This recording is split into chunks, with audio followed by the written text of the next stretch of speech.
qui dit préparation physique chez les jeunes U15, U13, voire dit forcément des exercices adaptés, pas forcément avec de la charge additionnelle comme on peut concevoir la préparation physique. Effectivement, comme a dit Saval, moi je m'occupe plutôt d'athlètes un petit peu plus vieux, adultes, dans laquelle là on utilise des machines ou des appareils de muscu. Ce qui ne va pas être le cas avec ceux qui voudraient introduire vraiment de la musculation lourde avant le pic de croissance, c'est fortement déconseillé. Avant le pic de croissance, chez les filles, ça va aller de 12 à 15, chez les garçons, 13, 14 ans, jusqu'à peut-être 17, 18 ans. Donc on peut les préparer les adolescents, préparer les enfants à plus tard faire la musculation, la préparation physique avec charge, pas au départ. Okay. Donc là l'objectif, ça va être de vous montrer quand même des exemples. Ça va pas être de parler, je parle un petit peu au début pour introduire et après. Il y a du coup l'équipe des U15 de Joigny qui va enchaîner les exercices. Alors le truc qui est très important et que vous ne verrez pas ce soir, c'est la quantification des exercices. Si on parle de préparation physique, on associe forcément ça à la musculation.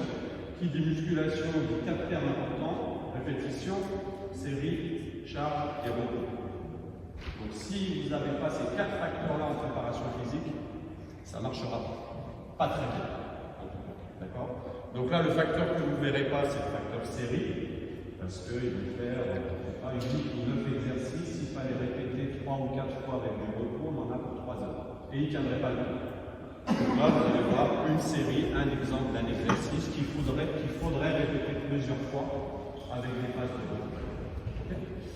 Ce que vous allez voir, à mon avis, il n'y a rien de neuf.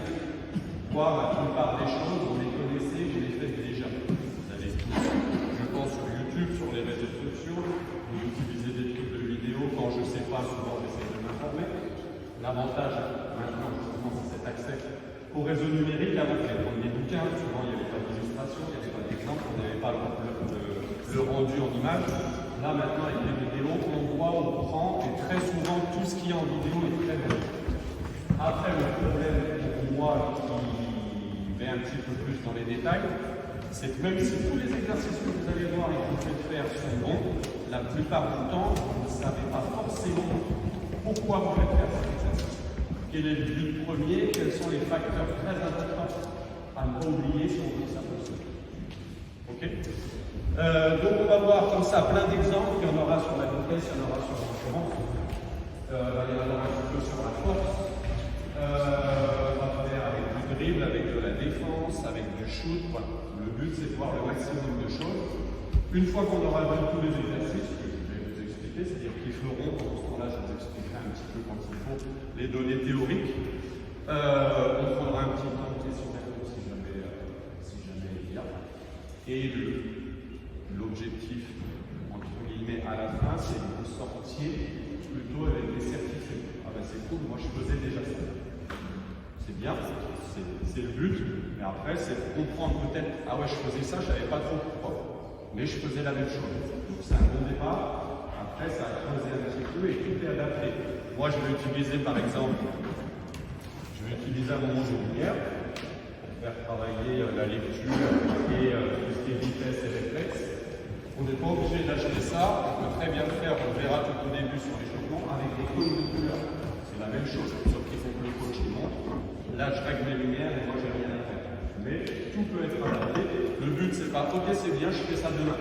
Je vais les 13 et je recommence. Déjà, il y a trop d'exercices. Après, il n'y aura pas assez de répétitions sur l'exercice.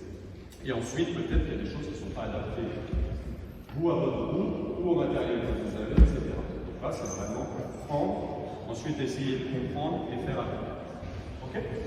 Ça va? Petite question. Qui s'entraîne? Tout le monde a des équipes. Ouais. Est-ce qu'il y en a qui font plus de 3 entraînements semaine? Avec leur groupe? Non. Donc là, vous verrez, j'ai mis dans le petit fascicule un exemple avec les U15, donc la même catégorie du pôle, qui s'entraîne 8 fois, je crois. Combien? 7 7 entraînements semaine, c'est-à-dire tous les jours, et 2 jours dans la semaine, ils s'entraînent 2 fois. Eux, ils n'ont pas un entraînement dédié à la préparation physique. Ils n'en ont pas. Avec 7 entraînements. Donc ils ont un entraînement où ils font un peu de cardio, du 30-30, à la fin de l'entraînement, et 2 entraînements où à la fin ils font un petit peu de vitesse, de gainage, d'exercice comme ça. C'est tout. Donc si vous, avec 1, 2, 3 entraînements par semaine, vous en faites un dédié complètement à la prépa physique, ça va pas. Il faut que les enfants jouent au basket. 3 entraînements semaine, c'est déjà bien. Il faut que sur les 3, ils jouent le maximum au basket. Donc on ne va pas perdre 1 heure, 1 heure et demie un entraînement complet à dire ok, aujourd'hui c'est prépa physique, tous les lundis c'est prépa physique, et le mercredi on joue. Non, on doit jouer le lundi et le mercredi. Donc ce que vous pouvez faire, c'est consacrer 10 minutes, un quart d'heure, 20 minutes en début ou en fin d'entraînement sur de la préparation physique, sur des thèmes précis. Vitesse, cardio, avec ballon, ou sur des. Si c'est la défense, on n'a pas forcément un ballon, mais on reste sur le spécifique basket. Essayez de vous rapprocher au maximum du spécifique basket sur vos entraînements. C'est pas des athlètes. Là, on verra, on va faire un truc avec un petit ballon gonflable. Pareil, c'est pas des citadins, c'est pas une école de cirque. On voit beaucoup maintenant Stephen Curry, Wembanyama jongler avec les balles de tennis, c'est bien, mais eux ils ont le temps. À 8 heures par jour, ils peuvent dédier un entraînement à du jonglage. Si vous voulez apprendre à jongler à vos joueurs, ça va vous prendre 3 mois avec 20 minutes par entraînement. Mais ils ne sauront peut-être toujours pas faire un double pas au bout de 3 mois. C'est pas ce qui nous intéresse pour l'instant, de voir les gars jongler. Ok. Là, on va commencer avec un petit échauffement sans ballon. Comme elle dit, sans mal. J'interviens à 90% dans les anciens pays de l'Est, ex-Yougoslavie. Culturellement, ils ne sont pas comme la mentalité française, c'est-à-dire que le sport passe avant l'école. Moi, j'entraîne des ados qui ne vont plus à l'école, mais qui ne font que jouer au basket. C'est-à-dire que les parents ont fait le choix, on arrête l'école, on fait du basket. En France, il y a 14 ans, on dit bonjour, est-ce que votre fils peut arrêter l'école pour faire que du basket? Je pense que déjà on n'a pas le droit avant 16 ans, mais je ne pense pas qu'il y ait beaucoup de parents qui acceptent. Donc la mentalité n'est pas la même. Et un des trucs, eux, qui est fait depuis qu'ils sont tout petits, les routines, ils arrivent forcément 20 minutes avant le début de chaque entraînement, ils s'échauffent tout seuls. Avant le coach. Le coach, il vient, si l'entraînement est à 18h30, il arrive au rond central à 18h30. On l'a entendu, il arrive à 18h30. Mais les jeunes sont en train de s'échauffer tout seuls avant, avec des élastiques, avec des rouleaux de massage. Ils se font des rouleaux de massage avec les balles de tennis, ils font de la corde à sauter, etc. Ils le font tout seuls en autonomie avant. C'est une routine qui a été inculquée dès U9, U11, dès le plus jeune âge. Chaque entraînement, chaque match, ils arrivent à faire. Ils sont sur des routines de pro dès le plus jeune âge. Je sais que c'est pas facile chez nous de faire, il y a l'école, il y a le goûter, il y a les devoirs, on est 10 minutes avant, c'est compliqué. Mais un bon échauffement musculaire, parce que trottiner, c'est pas un échauffement. C'est une mise en route, c'est un échauffement cardio à la limite, mais c'est pas un échauffement musculaire. Échauffement musculaire, il faut un minimum de squat, d'abdos, de pompe, si on veut faire tous les groupes musculaires. Mais juste trottiner, monter de genoux, talons, fesses, c'est pas suffisant. Donc ça, en 2-3 minutes, ils peuvent le faire avant. Ils changent vite, ils font leur petit échauffement et derrière ils commencent. Ils sont à un âge, là ceux-là, U15, voire U13, où la plupart des parents, il a mal au genou, il a au genou, il va s'arrêter 3 mois, etc. Osgood, il peut s'arrêter 3 mois, 4 mois, 6 mois, 1 an, sauf si c'est vraiment risque de déchirement ou d'arrachement tendineux, on s'arrête. Si jamais c'est des douleurs, de toute façon, il s'arrête 6 mois, il va reprendre, il aura toujours mal. Pour limiter la douleur, ne pas soigner, mais limiter la douleur, il faut s'échauffer correctement avant de commencer, glacer le soir. Donc, alors là, je parle en connaissance de cause, parce que mon fils a ça. Donc, il va à l'entraînement, il en a 2 par semaine, après il va à l'école, il ne peut pas, il a ça. Il en a une centaine, il casse le feu, il se met en entraînement, il met sur son genou, il va en haut. Après chaque entraînement, il glace. Ça, on peut les réutiliser. Alors, on peut les utiliser une fois quand on les a cassés, mais si on les met au congèle, ils sortent froid. Donc, si vous en voulez pour vos clubs, parce que j'en ai du coup une centaine qui ne servent plus à rien, vous en prendre, vous les mettez dans le congèle s'il y en a un au niveau du gymnase, et ça vous fera des petites roches de glace. Donc, glacer, c'est important. S'hydrater, tout ce qui est tendineux, pareil. Une déshydratation fait que les tendons, au niveau de la viscosité, vont plus faire leur job correctement. On voit ça comme un élastique. Donc si on n'est pas bien hydraté, ça ne fonctionnera pas. Donc, tout ce qui est hydratation, alimentation, le coca, il faut de l'eau, point. Tout ce qui est hydratation, très important. Tout ce qui est étirement le soir. Je ne vais pas tout de suite après l'entraînement. Étirement tous les soirs avant de se coucher, c'est important. Pareil, ça va prendre 5 minutes. Échauffement 5 minutes avant, c'est important. Et là, si après ça ne se réchauffe pas, et que le médecin dit là, on faut absolument un bref de 3-4 mois, ça arrive, on le fait. Et il y a d'autres choses à faire avant. Quand les jeunes, moi, les lycéens, disent j'ai mal au genou, j'ai mal au genou, et qu'ils essayent de dunker dès qu'ils ont mis un pied dans le gymnase, et qu'ils ne sont pas échauffés, je leur dis, ne me dites plus que vous avez mal au genou. Je ne veux plus l'entendre. Faites le boulot comme il faut, quand vous avez tout fait et que ça ne marche pas, ok. Là, on essaye autre chose. Et donc, grande importance sur vos catégories, c'est une partie de votre boulot à vous, en tant que coach, éducateur, de faire comprendre aux enfants, ils n'ont pas envie, de passer 5 minutes à faire ça, faire des squats sans ballon, ils n'ont vraiment pas envie, et c'est important. C'est important maintenant. Et surtout, s'ils continuent le basket, pour éviter plus tard d'être obligé d'arrêter à un moment, sur une saison ou une demi-saison, parce qu'on n'a pas bien fait le boulot. Ok? Donc là, on va commencer justement par ce petit échauffement de 2-3 minutes qui, pour moi, est à faire avant l'entraînement. Vous y allez, les gars? Contraction isométrique, c'est-à-dire contraction musculaire sans mouvement. Là, c'est le classique, la chaise sur le mur, on ne bouge pas. Ils vont avoir une contraction isométrique, c'est un peu à décider de ce qu'on veut faire. Ils vont les avoir des contractions automatiques. Donc, ils vont faire 10 secondes d'isométrie, suivi après cette contraction musculaire à amplitude complète sur un mouvement identique. Là, on commence le squat. Ils ont fait leur 10 secondes et après ils font 5 à 6 squats. Là, ils vont se mettre en gainage 10 secondes. Allez, vas-y. Mets-toi sur les coudes, d'accord. Ne t'embête pas. Mettez-vous en gainage sur les coudes, d'accord. Ferme ton bac. Bouge pas pendant 10 secondes. Vas-y. Lève les fesses. Voilà. 4, 3, 2, 1. Et après, on monte sur les mains et on vient sur les coudes. Vas-y. Et tu remontes sur les mains. Allez, vas-y, on peut faire l'exercice aussi. On va aller sur les coudes, on va continuer la dynamique. C'est la même idée. Ok. Donc là, ils se mettent en position de défense avec les appuis sur la squat. Et l'objectif sur la contraction isométrique, c'est de solliciter adducteur abducteur. Donc ils vont repousser à l'extérieur le genou avec les coudes et les genoux c'est de resserrer à l'intérieur. Vas-y, descends tes fesses, Bouille. Voilà, reste dos droit. Ok. Voilà, allez, go. Donc pareil, ils ont 10 secondes dans l'isométrie et après, on va un peu serrer. Un peu trop serré.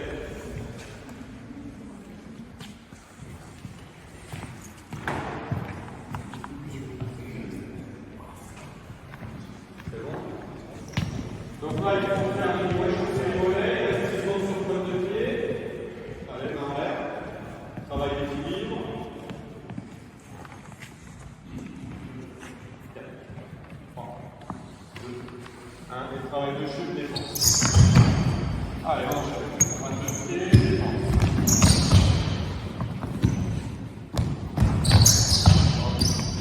Encore un. Ils vont faire les abdos, ils lèvent les pieds, les épaules, ils tiennent 10 secondes. Go.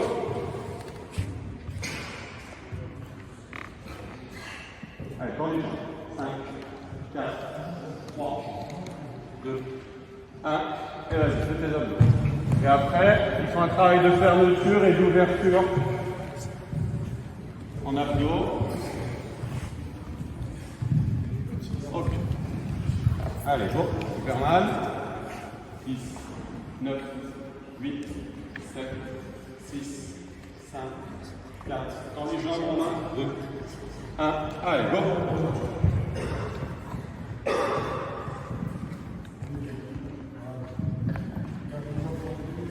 Ok.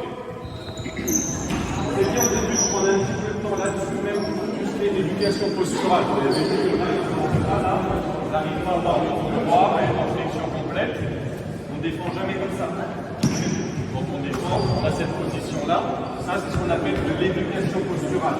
On fait un haltérophilie, on apprend aux jeunes à avoir cette position ici, dos droit, bassin en déversion, les genoux ouverts. C'est quelque chose vraiment qui se non, naturellement, tous les enfants jouent comme ça. Et ça se perd parce qu'on ne le fait plus. Mais naturellement, tout le monde le fait. Et après, on devient un peu feignant et on fait ça. Pour se baisser. C'est une rééducation à l'apprentissage à refaire. Là, on a quelque chose, je pense, vous me direz à la fin, que tout le monde a déjà fait ou fait. Quand vous faites de la préparation physique en début de saison ou même en début de séance, du classique 30-30, il y en a un qui va travailler, l'autre se repose, et ensuite on change d'exercice. On va au suivant et on tourne comme ça. Je vous dirai ce qui est bien, ce qui est moins bien sur ce type de parcours que tout le monde, à mon avis, fait. Donc là, la seconde élastique, un travail de départ direct et départ croisé en résistance élastique. Ici, donc là, par exemple, il y a Maxence, ça remplace les lumières. Soit il va montrer un bleu rouge, soit il va montrer un bleu bleu. Larry va être toujours en train de dribbler. Et il va jongler avec sa balle. Là, le but, c'est que la balle elle reste en l'air. Donc il est son regard porté ici, prise de décision, lecture, et en moment un travail de coordination entre ça et son ballon. Vas-y. Allez, go. Tu reviens. Allez, go. Là, hop, change de main. Donc, ok, c'est bon. Au départ, on peut faire sans ballon. Après, on peut faire un ballon. Après, on peut faire avec 3 plots. Rouge, jaune, bleu. Il y a des évolutions partout. Il va faire des abdos, il lui envoie la balle, puis il lui renvoie et on enchaîne. Ici, c'est un travail de claquette en rebond. Échelle de corde. Là, on a dit, c'est des ponts. Là, ça va être un travail de gainage et de coordination au sol. Ici, on va travailler justement sur l'éducation posturale. Alors ça, dos droit, et en squat le plus bas possible. Il va mettre la balle ici et très vite, il va venir l'attraper devant derrière. On va évoluer sur un pied, juste il faut tourner la balle. Si c'est facile, il peut faire au-dessus du genou. Si c'est trop facile, il faut sur pointe de pied. Et là, le déséquilibre, il va se faire tout de suite. Donc là, prévention de blessure, on est pas mal. Vous êtes prêts, les gars? On part sur 30 secondes. C'est parti.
qui est positif, c'est que vous travaillez un petit peu différentes filières, un petit peu de force.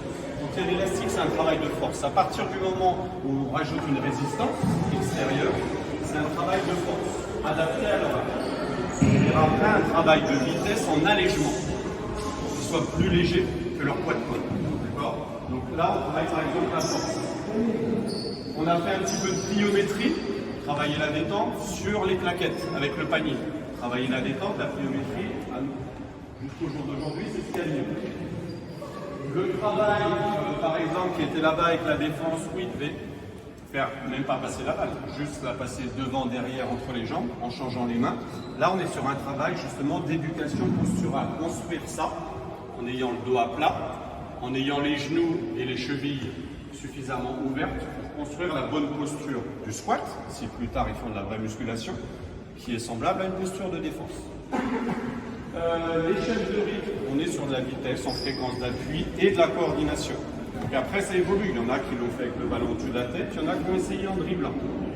Le travail avec le ballon, on est sur de la perception, prise de décision. Quelle couleur, où je vais? Compliqué. Plus dissociation avec le ballon de baudruche. Là, ils n'ont pas encore vraiment le niveau, même sans ballon, pour le faire. Parce qu'ils sont fixés, ils ont le regard partout et nulle part. Les abdos, on était plutôt sur la passe, donc à chaque fois il y a un rapport avec le basket. Défense, rebond, dribble, on était sur la passe. Alors au début, ils nous faisaient passe plutôt touche de foot, ce qui est possible au basket. Et on peut insister en faisant la balle partir ici au niveau de la poitrine, une passe tendue et forte sur l'autre qui est derrière. Donc là, on a essayé sur une organisation avec plusieurs ateliers, travailler différents paramètres, coordination, équilibre, force, vitesse, pliométrie, éducation posturale, peu importe. Il y a plusieurs choses qui ont été faites avec différents supports. Attaque sur le dribble, rebond, passe, le travail de gainage au sol où c'est un peu de coordination. On a le toucher de balle, on se rapproche quand même, c'est pas trop du basket à part qu'il y a le ballon de basket. Mais on essaye à chaque fois de se remettre dans le basket pour gagner du temps. Alors au départ ça va être compliqué, il faudra peut-être passer par des phases intermédiaires et après on peut complexifier. Alors ça ne veut pas dire il faut faire ça, c'est le truc qu'il faut faire, on est obligé. Non, vous adaptez, c'est juste une idée. Donc avantage, on fait beaucoup de choses. Inconvénient, du coup, on fait un petit peu de tout, mais la quantité de répétitions, si on fait que ça, là ça fait 8 minutes un tour, il faudrait faire 2 à 3 tours. En dessous de 8 minutes, parce que la globalité, ça reste du 30-30, donc on est aussi sur une filière cardio. En dessous de 8 minutes, le cardio, il n'a pas travaillé assez. Il commence à se mettre en route au bout de 6 minutes. Vraiment le travail cardio avec développement de la VMA. Donc, en dessous de, si on a travaillé que un tour de 8 minutes, ils ont bossé 2 minutes. On leur donne 30 secondes de pause ou 1 minute maximum. Ils refont un deuxième tour. Là, on rentre en plus dans la dimension cardio, on essaye de les booster un petit peu sur le rythme. L'inconvénient, c'est que si vous faites 3 tours, on est tout de suite sur du 24 minutes. Vous avez pris un tiers de l'entraînement à faire ça, et pas autre chose. On n'a pas eu de double pas, on n'a pas eu de collectif, on n'a pas eu réellement de jeu, soit de l'attaque, soit de la défense, soit de la vraie manipulation de basket, donc c'est un petit peu long. Moi, je préfère que vous fassiez un exercice. Ok, moi je vais faire de la plio avec des U15 deuxième année, qui ont un petit vécu déjà. Je vais faire de la plio, cet entraînement-là, pendant 10 minutes. Et je reste là-dessus, point. Je ne fais pas 8 choses différentes. C'est bien. Mais si on veut vraiment développer une qualité, ça ne sera pas fait. Là, on va développer à la limite le côté cardio et le côté polyvalent. C'est bien, hein, c'est une bonne chose. Mais si on parle vraiment en termes de préparation physique, d'ailleurs, je ne vous ai pas demandé tout à l'heure, pour vous, préparation physique, c'est quoi les qualités on essaye de développer quand on fait de la préparation physique. Quel que soit le niveau, qu'on soit un pro ou du 13. Il y en a plusieurs. Endurance, on est une. Vitesse, on est une autre. Force, on est une troisième. Résistance, ça peut aller à l'endurance. La détente. Le mental, pourquoi pas. Après, avec tout ça, quand on travaille la vitesse, la détente, il y a forcément, si on est dans la filière force, tout est un petit peu... Le basket, on sera sur l'endurance, pas de l'endurance fondamentale comme en course, on sera sur une répétition d'efforts soutenus. Est-ce qu'il y en a qui connaissent à peu près les répartitions de temps sur sprint, course modérée, course lente, repos total en basket? Non? Une idée ou... Pas beaucoup? Là, sur la... On va prendre saison dernière d'Euroleague, il y a des gens qui font ça, très bien. Saison dernière d'Euroleague, très haut niveau, c'est entre 2 à 3 secondes de sprint, si on prend des phases classiques. 2 à 3 secondes de sprint. Ensuite, 2 secondes à allure modérée, 3 à 4 secondes en allure lente, voire immobile, donc ça va être ça. Je suis en aide défensive, je fais ça. Je me replace, allure lente. Allure modérée, je reviens tranquille, me replacer ici. Sprint, un démarquage, c'est un sprint. Contre-attaque, c'est un sprint. Repli défensif, c'est un sprint. Sprint, c'est 100%. Et après, on a une phase entre 14 et 18 secondes où on ne fait rien. Balle sortie, le temps que l'arbitre prenne la balle, etc. Donc on passe un peu plus de temps, entre guillemets, sans rien faire, qu'à courir. J'ai posé la question à ces jeunes-là au match de samedi où ils n'ont pas beaucoup sprinté. Si on prend ça, en gros, toutes les 24 secondes, vous devez avoir un sprint. Si on fait une espèce de moyenne et qu'on englobe repos, course lente, course modérée, toutes les 24 secondes, vous devez avoir un sprint de 2 secondes. Donc il traverse le terrain.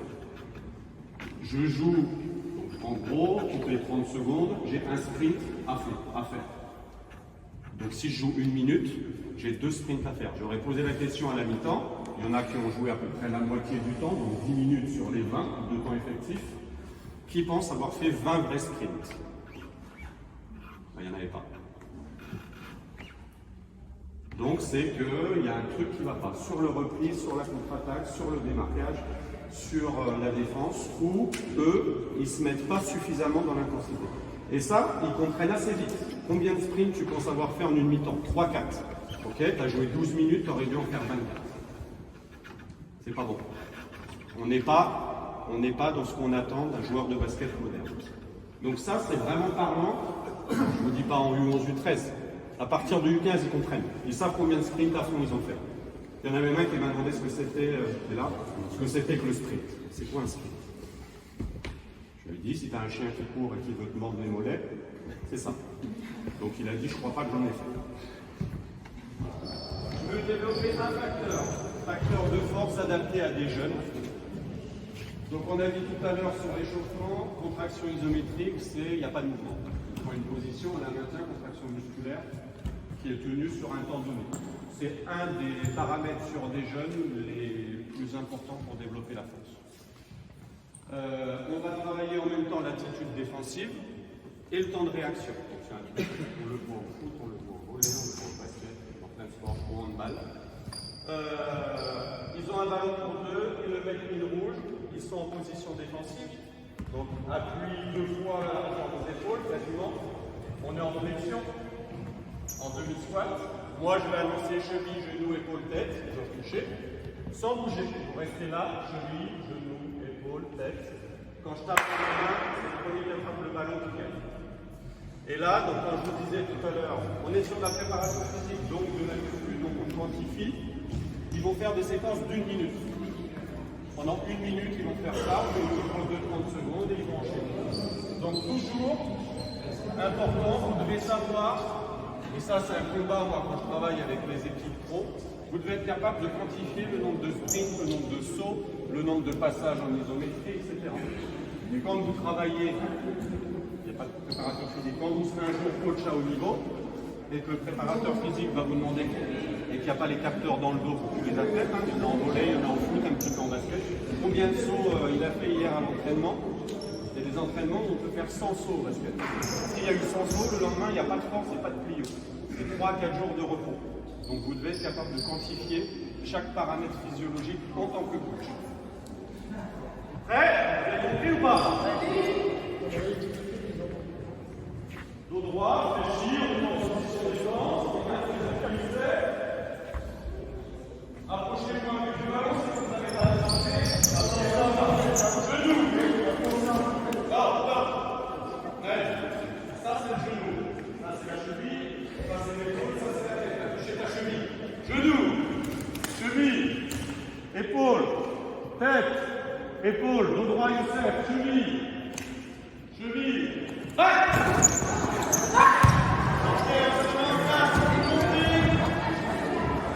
vous comptez au point, on fait 5 manches, genoux, cheville, tête, genoux,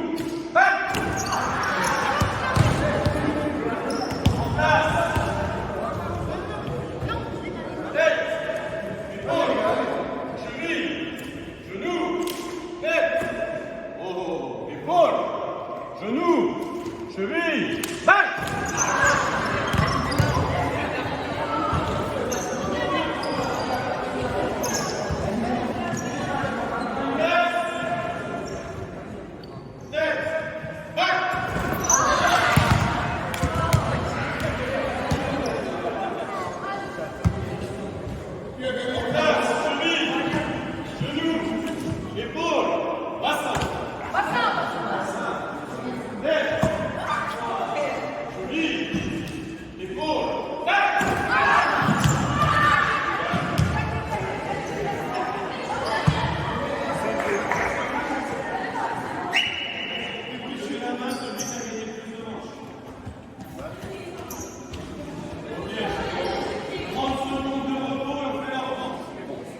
Là, c'est plus facile quand on est contre le mur de garder la posture, d'être un peu plus rigoureux, là, il faut le reste. Mais ça bosse. Là, on est sur la contraction isométrique au niveau des cuisses, du placement, et on part dans des exercices comme ça, l'autre qui arrive à être droit. C'est un travail. Vous êtes prêts? Deuxième manche. Tête.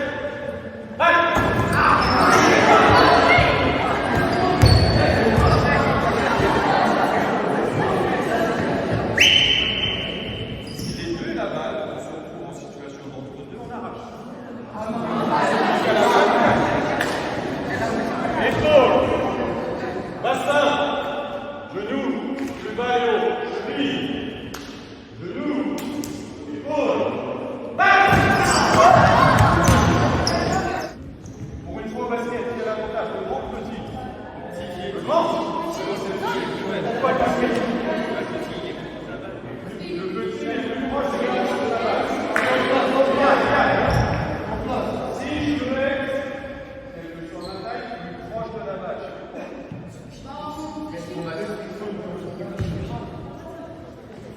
Là, j'ai pas besoin de bouger, hein. J'ai juste à attraper. En place. Les genoux vers l'extérieur. Là. Genoux vers l'extérieur. Genoux. Cheville. Tête. Genoux. Un pied à plat. Tête. Cheville.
Là, je n'ai pas dit, on se fait un travail de catch ou de lutte, où c'est celui qui pousse le plus fort qui gagne. Non, celui qui dribble et qui avance doit travailler le dribble avec une petite résistance. Donc, travailler en force. Donc, il va pousser très fort et pousser fort. Okay. Je veux un dribble bas. Quand on dribble, alors il y a plusieurs dribbles. Mais là, je ne vous demande pas de dribbler comme ça. Je vous demande de dribbler en face.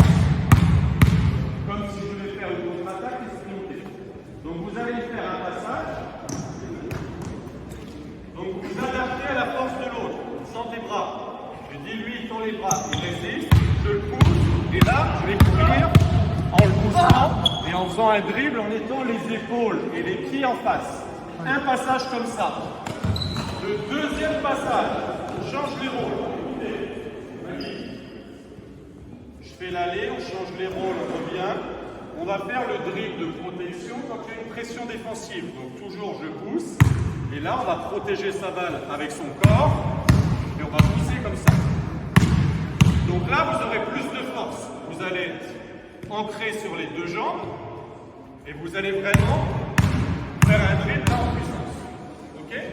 Un aller, dribble de contre-attaque en étant de face. On revient en changeant les rôles. Et après, dribble de protection sur une défense tout terrain.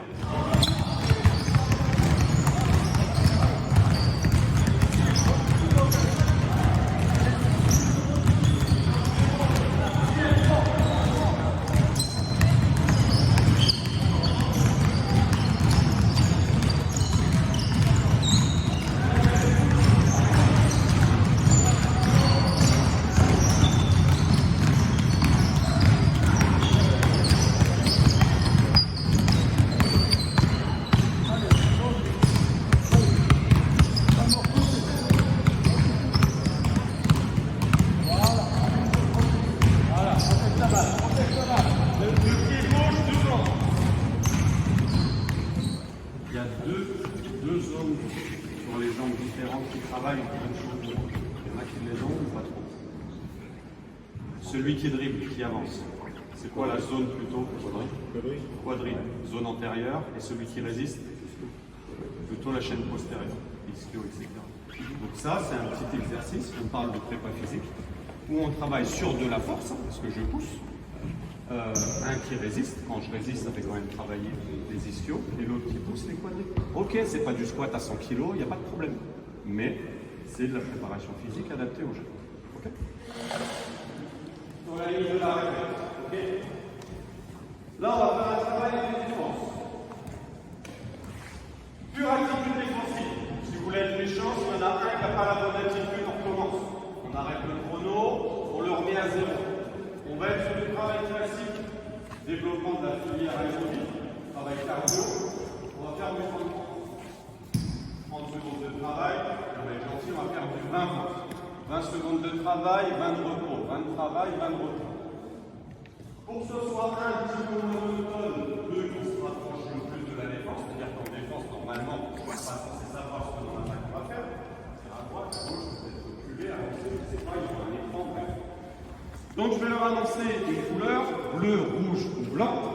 Si je vous montre la couleur bleue, ils doivent aller jusqu'à la ligne en défense, mettre un pied derrière la ligne qui correspond au bleu. Donc la première ligne. Tout le monde voit? Bleu, c'est la première. Et ensuite, je reviens. Je mets mes deux pieds cette fois derrière la ligne rouge. Je peux avoir vos deux pieds entre la ligne rouge et la jaune. Si je montre le blanc, vous allez à peu près jusqu'à sa malle. Blanc, c'est le dernier. Un pied derrière, le prolongement de la ligne de la raquette. Et rouge, ce sera cette ligne blanche. Ça va? Donc pendant 20 secondes, on position défensive. Thomas, mets tout son ballon. Pour l'instant, le ballon, on va le mettre au-dessus de la tête. Au-dessus de la tête. Et à la ligne. Oui. Fléchis. Position de défense, tout le monde.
Passe la ligne.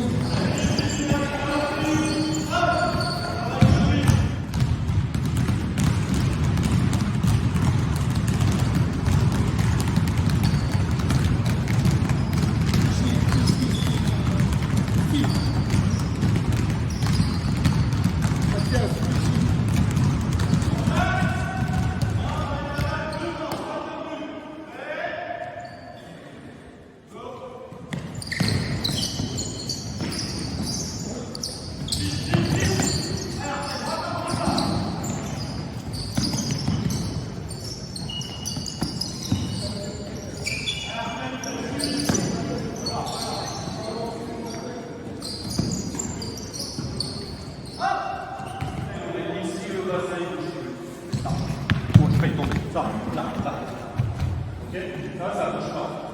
Quand j'arrive, je vous montre le flot blanc, donc la ligne la plus éloignée.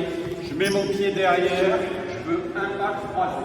On va mettre celle-là le moins possible pour récupérer en attaquant. Ici, bim, pas croisé. Uniquement sur la plus grande distance, donc le flot blanc. C'est bon pour tout le monde? Pas des lancers croisés pour le flot blanc, ballon de Derrière la ligne. Derrière la ligne. Si on est un peu ou on bouge, on fait normal. Après, boum, je reviens. Fléchis à terre. En place, ballon devant, attendu. 3, Fléchis, contact. 2, 1. Vite, vite, vite, allez.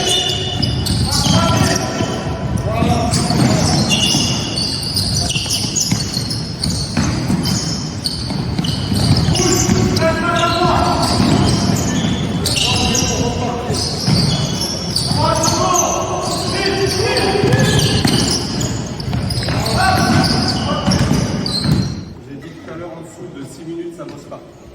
Là, c'est pas suffisant. 4 passages, il aurait fallu en faire au moins 8. Déjà à 4, si on a, ça commence à être compliqué.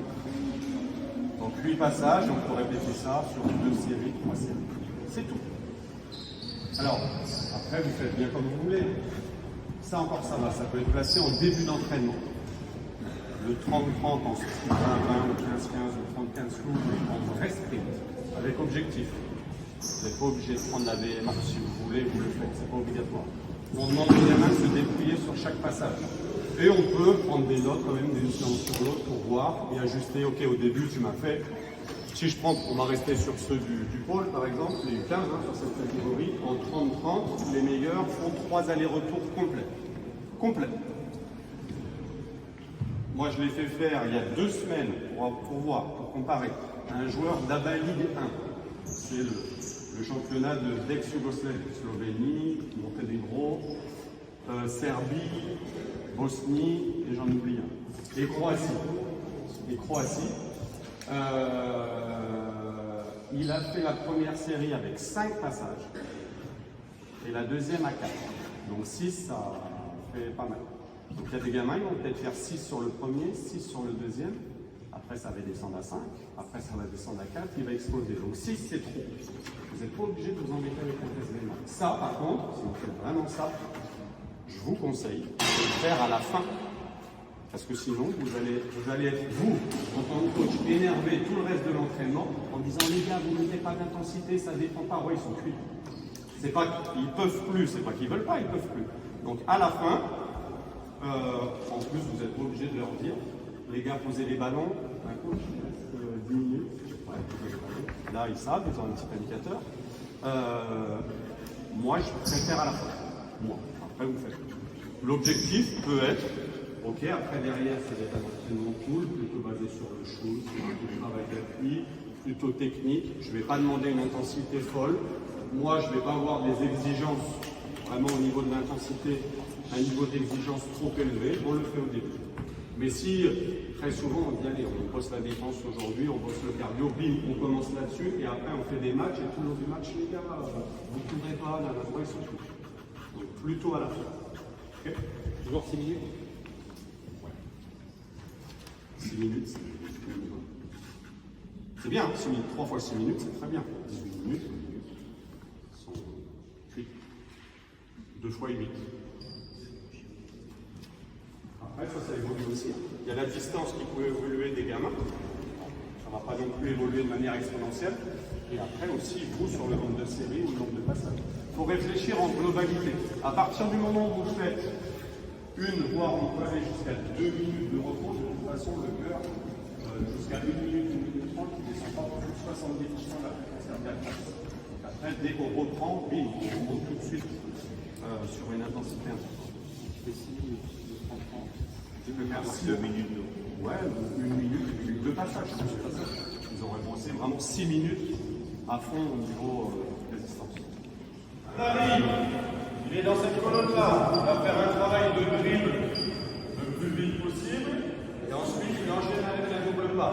Il part dans cette colonne, il shoot, il récupère son ballon, il change de colonne. Ok? Le travail de dribble, il va pousser la chaise en arrière au niveau des 3 points, en étant fléchi. Dès qu'il arrive là, il arrête de pousser, il enchaîne. Quand il a enchaîné, celui qui attend ici, dès que l'arrière est passé, fait la même chose pour main gauche, de l'autre côté, et il enchaîne avec son double pas main gauche. La chaise arrive ici, on enchaîne à droite. C'est compris ou pas? On arrive.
À replacer la chaise correctement pour ensuite faire le bon mouvement, que d'enchaîner à fond.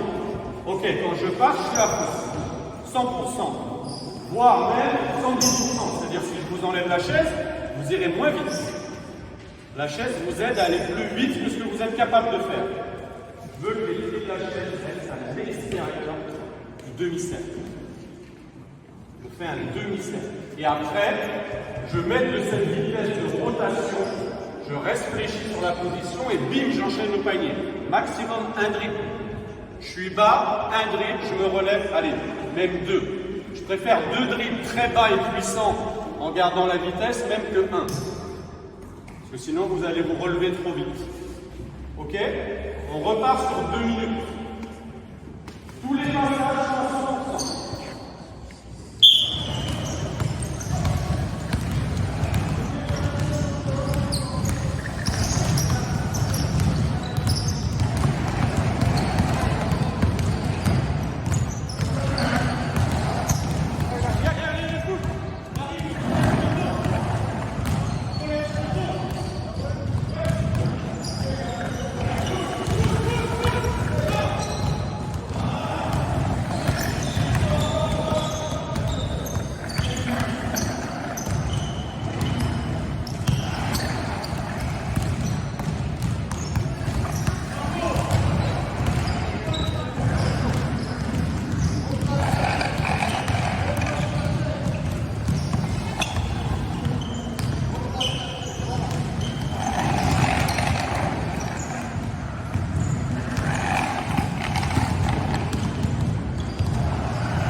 ferai la même chose au fond et au milieu. On va faire 3 ateliers identiques. Ok, ne vous inquiétez pas.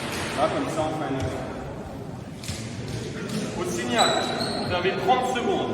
Au bout de 30 secondes, on arrête. Pour récupérer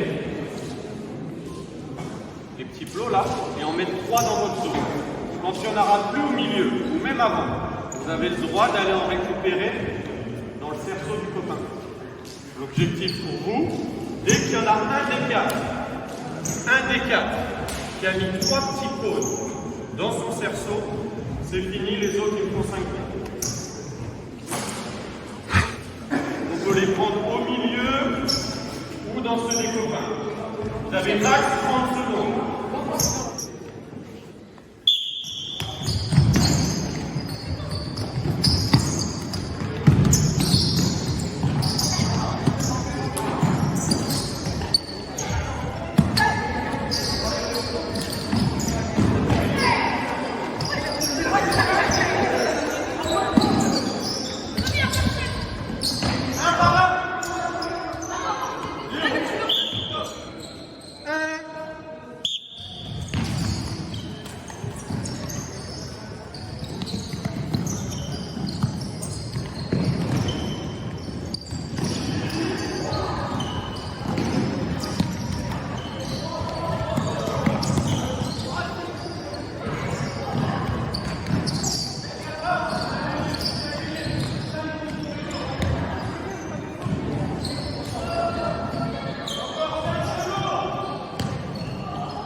C'est le côté gauche pour la première ligne et la deuxième qui est allumée.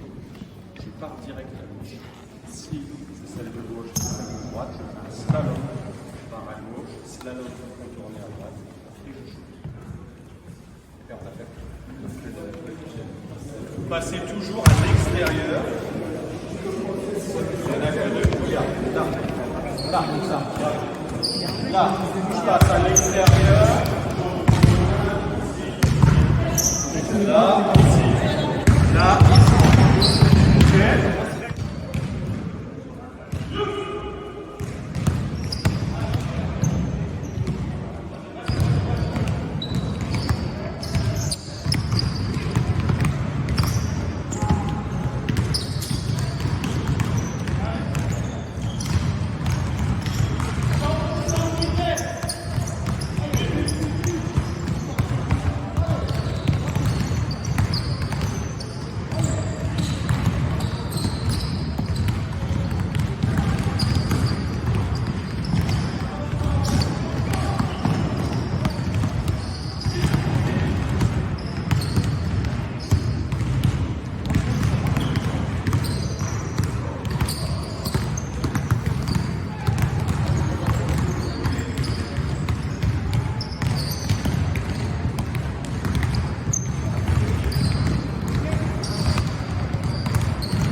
départ direct sur la première ligne.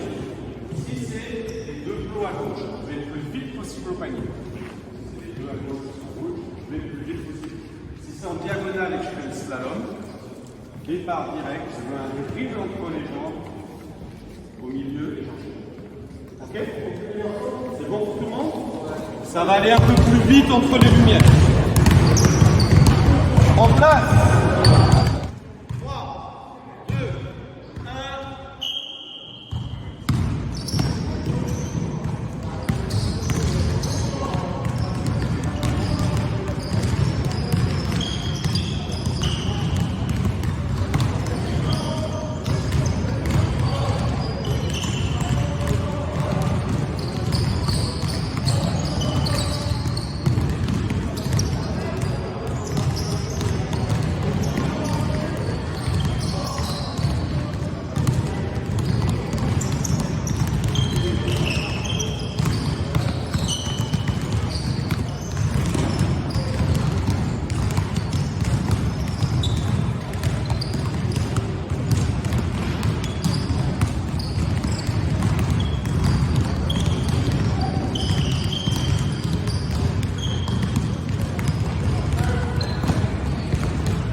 3, 2, 1. Si la lumière verte s'allume, tu dois aller taper dessus pour l'éteindre, sinon elle s'éteint pas, et revenir shooter. C'est une des deux là, pas les autres. Vous êtes dans ce couloir-là. Ça va? Si c'est vert, tu tapes sur la verte et tu viens vite shooter. Ok? Moi après je vais avoir le score, parce que quand toi tu vas avoir une lumière de ta couleur, en face, eux ils sont contre toi, c'est le jeu du béret. On annonce le numéro et tu vas chercher le foulard. Sauf que là, il faut taper la lumière. Et moi, le téléphone, il sait qui a tapé le premier. Donc, si lui, il arrive avant toi et qu'il tape avant toi, il va éteindre ta lumière. Donc, vite, tu fais demi-tour et tu viens shooter. Vous comptez vos paniers marqués. À chaque fois que vous marquez, vous avez qui? Vous deux. Si vous avez marqué en tout, s'il ne double pas, vous avez 6 points. Si vous en avez marqué 8, vous avez 8 points. Et en plus, il y aura le nombre de points de celui qui a éteint la lumière en premier. Ça, c'est le téléphone qui va être. Ça va? Donc là, vous choisissez jaune ou vert. Donc vous allez en face, rouge ou bleu. En face.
travail de vitesse de départ. Donc, premier truc, j'aime bien que ce soit normal, exercice classique ou prépa physique. On les laisse un peu faire pour ne pas surcharger en info. Donc juste, vous contournez le plot qui s'allume par l'extérieur. Deuxième série. Là, on peut commencer à dire, je veux que du départ croisé, que du départ direct. Quand on est au milieu, je veux un dribble entre les jambes, je veux un dribble dans le dos. Peu importe, série par série, on peut rajouter un point technique. On peut applaudir les collègues, s'il vous plaît.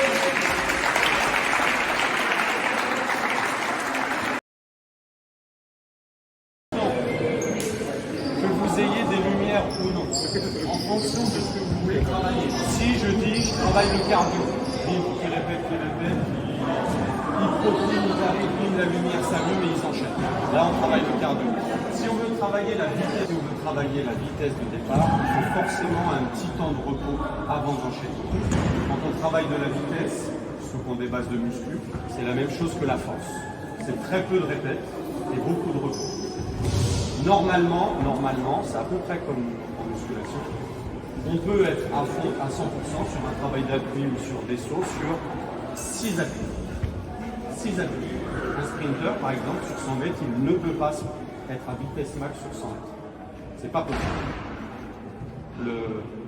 Ceux qui regardaient un peu les JO, à l'époque du Usain Bolt, on avait l'impression qu'il rattrapait les autres à la fin. Non, comme il est plus grand, qu'il a des plus grandes jambes, qu'il fait des plus grandes foulées, lui, sa décélération se faisait plus tard que les autres.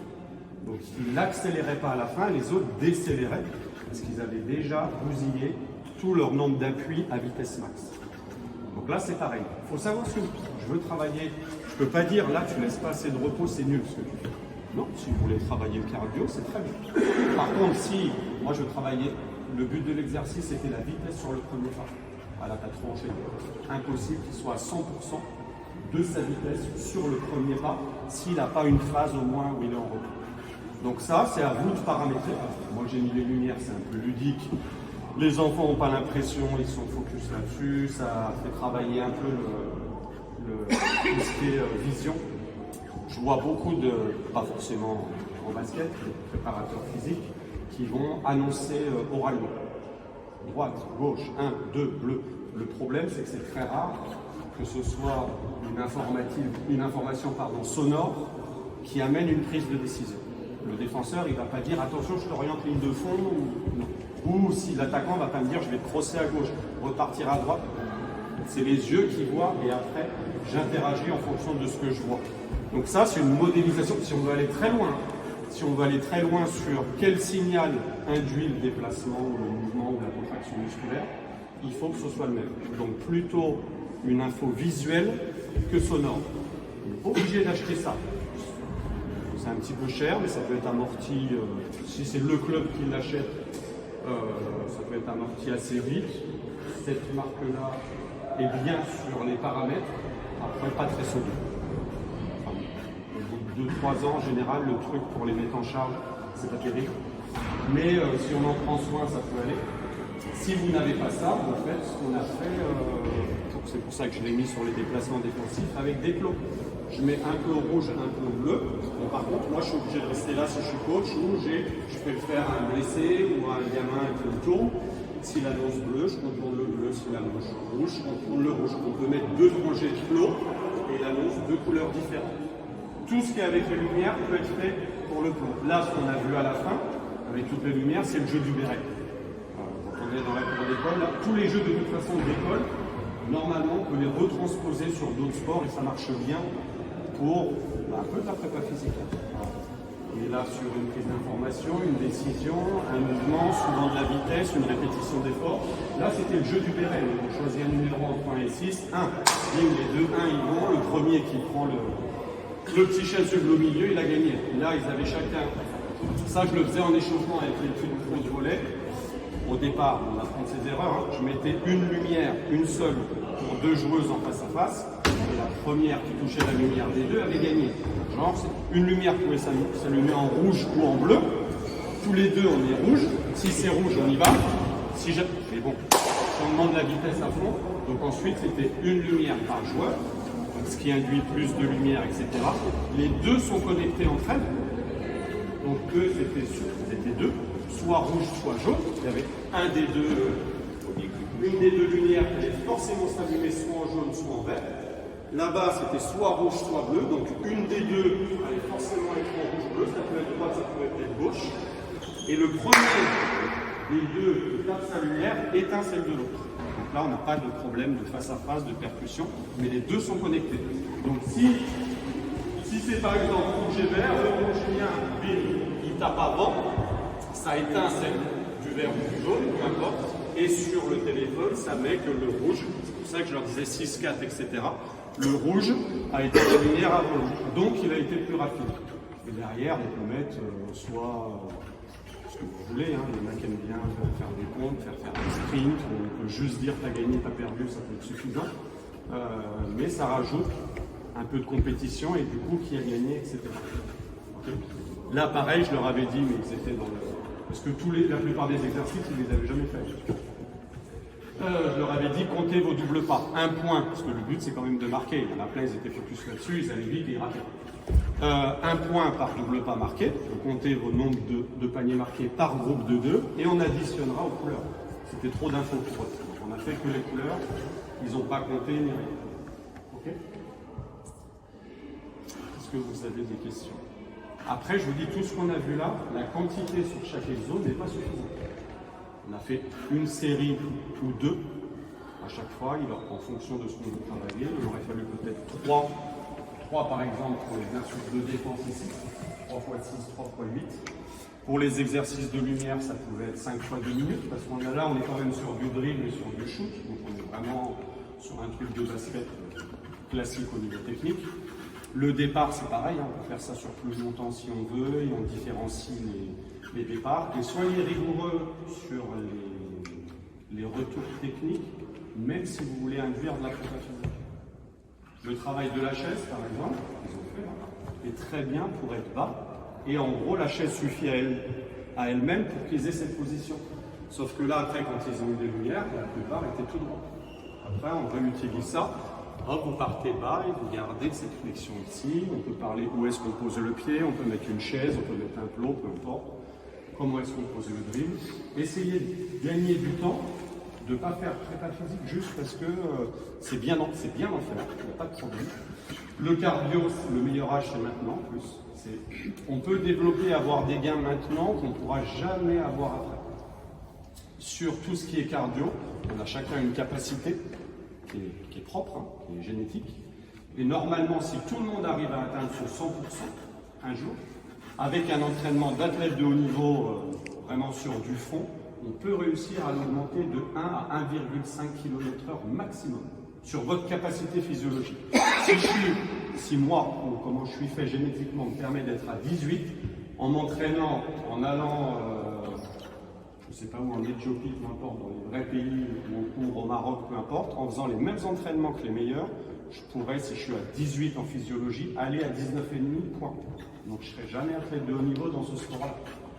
Si je suis à 21, c'est déjà très bien, je pourrais peut-être aller à 22, et encore, parce que plus on est haut sur la capacité de départ, plus c'est compliqué d'aller grappiller le 0,5, 1,5 de plus. Si je suis à 15 en vraie capacité, je peux peut-être arriver à 16,5 en m'entraînant tous les jours, spécifiquement là-dessus. Donc même si on veut développer de la vitesse, comme on a vu tout à l'heure, il y a de la coordination, il y a de l'équilibre, de la vitesse, de la force, de l'endurance, peu importe, tout ce qu'on veut travailler, essayez de le faire avec ballon, enfin, ou le plus proche possible, si c'est de la défense, on ne va pas forcément obligé de mettre un balle, le plus proche possible du basket, et perdez pas de temps, allez-y techniquement. Parce qu'au final, si on les fait dribbler ou défendre, en défendant comme ça, sans réfléchir, on a bossé 12 minutes là-dessus, et eux, après, vont défendre comme ça. Ils ont passé plus de temps à défendre comme ça qu'en match à être vraiment, on va dire, ok, t'es pas réfléchi, pendant 12 minutes avant, j'étais jambes tendues. Donc il va falloir déconstruire ce que vous avez construit au niveau peut-être cardio, attention, prise de décision, sur après de la posture, et ça fait mal aux cuisses, et je suis peut-être pas assez souple, et j'ai peut-être pas assez de force. Ouais, parce qu'au moment où on aurait dû travailler ces paramètres-là, je t'ai laissé faire jambes tendues, parce que moi je voulais juste que tu ailles mettre le pied derrière la ligne jaune. Bon là ils sont beaucoup, ils étaient 16, j'ai pas pris le temps. J'ai pu le faire avec quelques-uns, mais il faut vraiment insister là-dessus sur tous les petits Pour moi, c'est ce qui fait la différence entre un coach d'expérience, je ne veux pas dire bon coach ou mauvais coach, que ce soit préparateur physique ou coach spécifique sur un sport. Ça va être l'œil, l'œil c'est l'expérience, il y en a, ça vient plus vite que d'autres, réussir à voir les choses et réussir à dire, ben, ok, là il faudrait que tu sois comme ça, essayer de faire ça, il n'y arrive pas. Soit on essaye, je vous dis, là, il y en a beaucoup qui font, je sais toucher l'arrière de la chaise pour être fléchi, ou j'en vois alors de moins en moins, il y a 10 ans ça se faisait beaucoup, des gens qui mettaient un élastique, et hop, je passe sous l'élastique pour être fléchi. La plupart des gamins, ils passaient comme ça. Jambes tendues et pliés en deux. Le but, c'est que le gamin, il ait le dos, alors quand je dis droit, c'est pas comme ça, hein, mais qu'il ne soit pas courbé, comme sur cette posture-là, et que sur ses jambes, il soit fléchi et qu'il tombe vers l'avant et qu'il garde cette posture le plus longtemps possible. L'élastique, il y a le sprinter italien qui a gagné les JO à Tokyo. Ils le font courir, il y a 2 trucs où c'était le seul à le faire. Courir derrière une voiture avec un espèce de panneau justement pour qu'il y ait moins de résistance à l'avancement et qu'ils soient en survitesse. Il y avait ça. Et un autre truc, il m'avait créé un espèce de tunnel. Et il devait, du départ, donc c'était un truc sur 50 ou 60 mètres, une grande toile qui était tendue et progressive, et il devait partir et jamais toucher la toile. Sauf qu'on ne va pas mettre ça en place sur une salle de basket, c'est du 100 mètres, c'est un seul athlète, c'est un champion olympique, etc. Donc essayez de trouver des petits trucs. Il y a des gamins, vous leur dites une fois, ils font ça. Ok, sois plus fléchi, fais ça, bim, c'est magique. Mais il y en a un pour peut-être 10. Et plus ça va, plus on tend vers 20. On fait des cycles. Le grand mystère ou le truc le plus dur de la préparation physique, c'est pour ça qu'on en parle très peu quand on a des formations, c'est la planification. Si tu parles de cycle, on rentre dans une planification, c'est ce qu'il y a de plus difficile.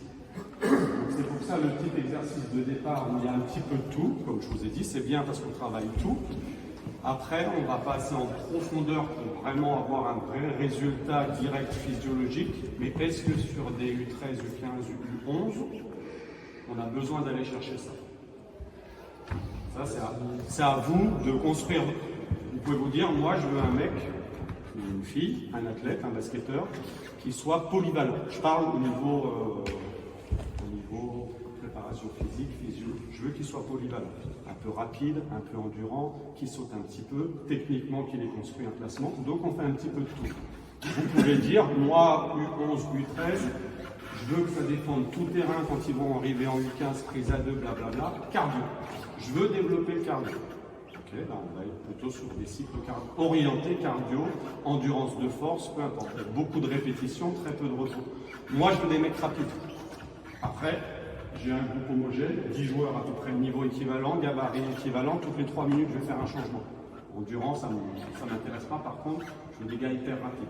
Ok, on va axer plutôt endurance de force ou vitesse répétée, à allure max. Mais ça, c'est des choix par philosophie de basket ou par l'équipe que vous avez en fonction aussi du niveau technique, parce que je dis, il faut mettre du ballon. Si techniquement, là, il y avait des débutants. Dans ce groupe-là, il y en a, c'est leur première année de basket, il y avait des choses trop compliquées pour eux, avec ballon. Trop compliquées. L'échelle de corde, très peu ont réussi à le faire en dribblant. C'était pour la plupart ballon au-dessus de la tête. Ça, les 17 le font souvent, on met 3 plots, ils ont le ballon autruche, ils touchent, comme ça. Ils sont là, le ballon il est toujours en train de monter, descendre, ils dribblent des 2 mains, ils vont toucher, ils regardent ni le ballon de baudruche, ni le ballon de basket, ils sont que sur la prise d'info du gars, et ils y vont. Mais ils ont plus de vécu. Donc il faut essayer de faire des choix, adapter, en fonction du public que vous avez aussi. Et aller, comme j'ai dit au début, Internet, les réseaux et tout, c'est bien pour trouver des exercices.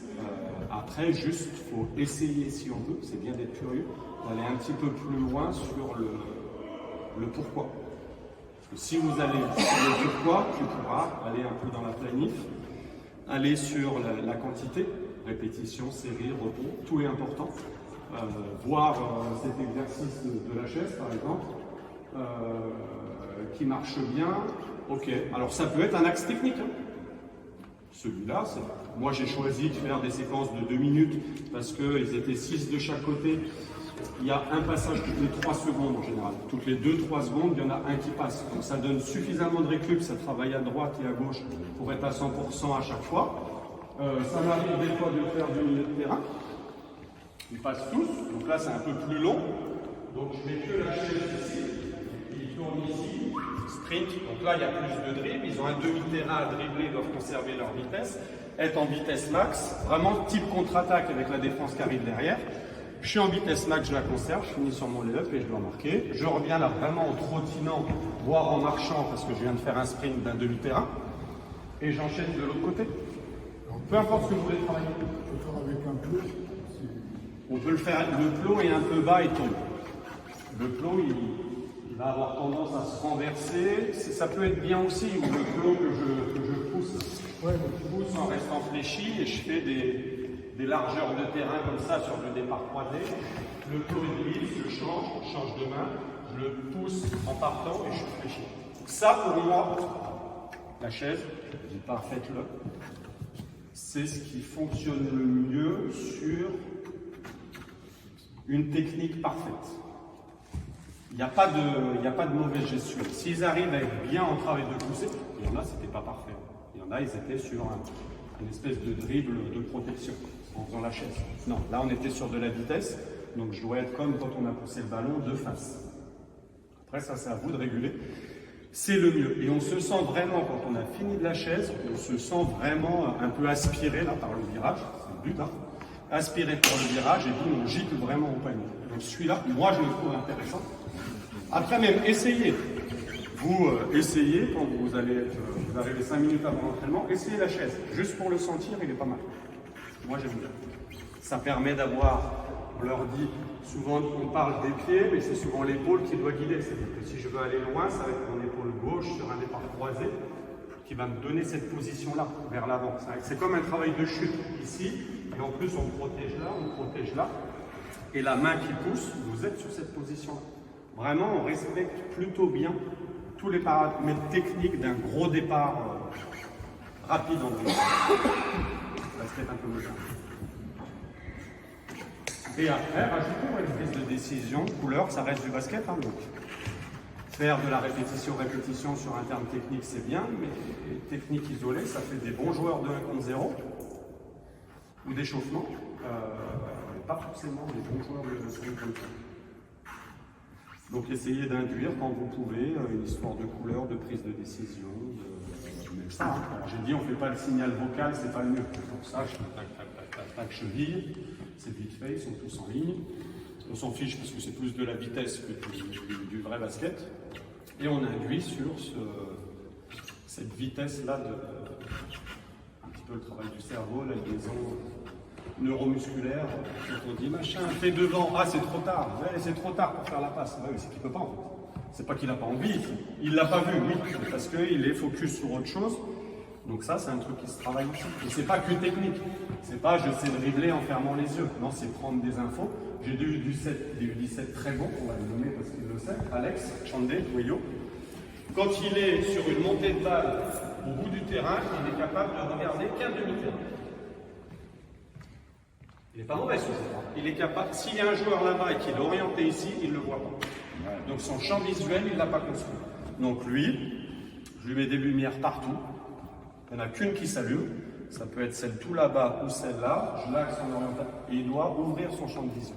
Et ça se travaille. C'est pas que putain Alex, tu fais chier, il y en a un là-bas, tu balances jamais la balle, tu es tout le temps en train de dribbler. Non. C'est qu'il ne le voit pas d'abord. Donc ouvrir le champ de vision, ça se travaille. Et pour moi, ça fait partie, entre guillemets, un petit peu de la prépa physique. Et, je ne sais plus qui c'est, ça doit être toi, je crois, qui avait dit. Non, tu avais parlé de la concentration. Il y avait dit un truc qui avait rien trop à voir avec la physiologie ou le mental. Il y a plein de trucs dans la prépa physique. La résistance à l'effort, ça peut être effectivement, quand on est dans le dur, un petit peu pas lâcher. La vitesse, c'est sur la prise à fond. Je peux être le plus rapide du monde. Si je vois en retard, la vitesse que j'ai dans les jambes, c'est foutu. Ça sert à rien. Est-ce que vous avez des questions? Je pense que tu vas applaudir Thomas.